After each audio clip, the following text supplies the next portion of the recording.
We are working our way through the book of Revelation as we come to the end of our New Testament reading in the year 2020, this being the second to last week. And so we'll be talking about Revelation 13 to 17. So let's talk about those chapters. And remember that in the book of Revelation, we are not looking at a complex code that is meant to be deciphered, broken down to predict every event in human history, even into modern times.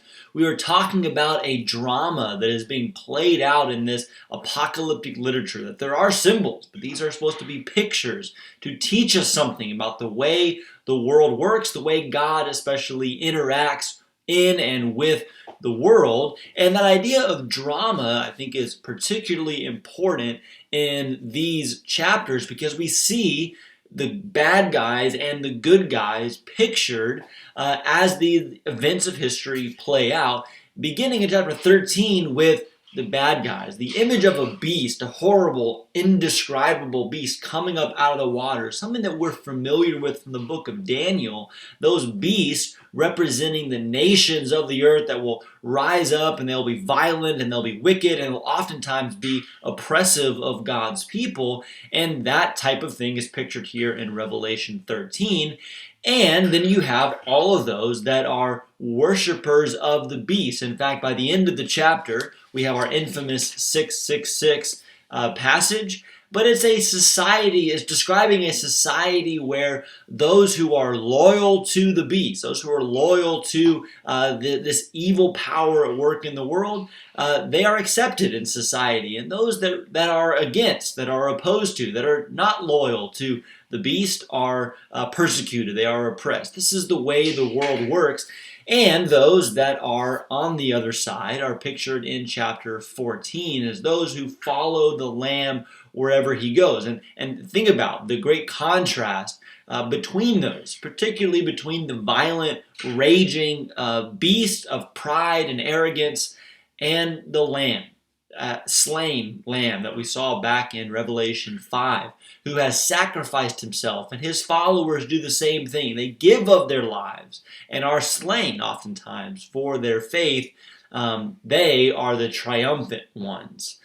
And then as chapters 14, 15, and 16 play out, we see the wrath of God. We see the punishment coming upon the earth for its rebellion, for going along with the beast and its influence. And so in chapter 14, you see this final judgment imagery of the reaping and the stomping of the grapes, the winepress of God's wrath.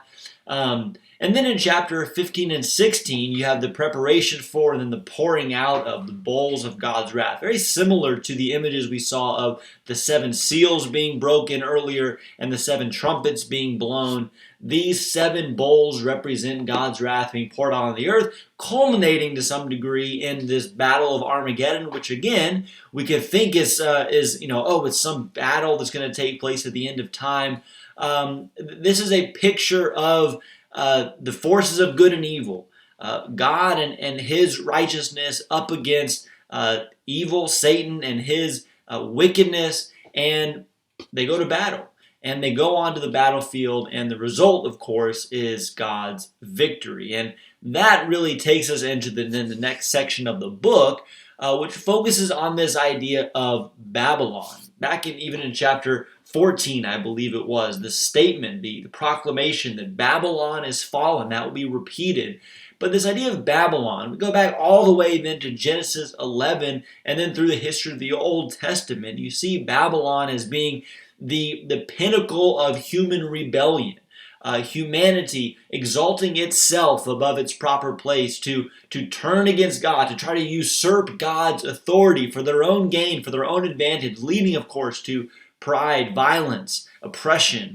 And so Babylon is the great harlot of the earth, and in the book of Revelation, likely representing Rome.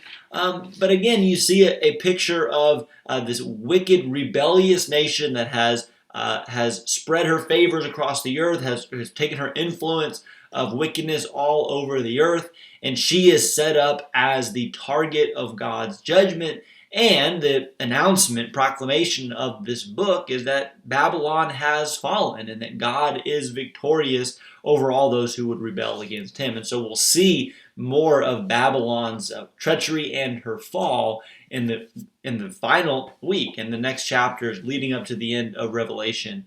So one more. That's all we got left. Thank you for watching this week's video.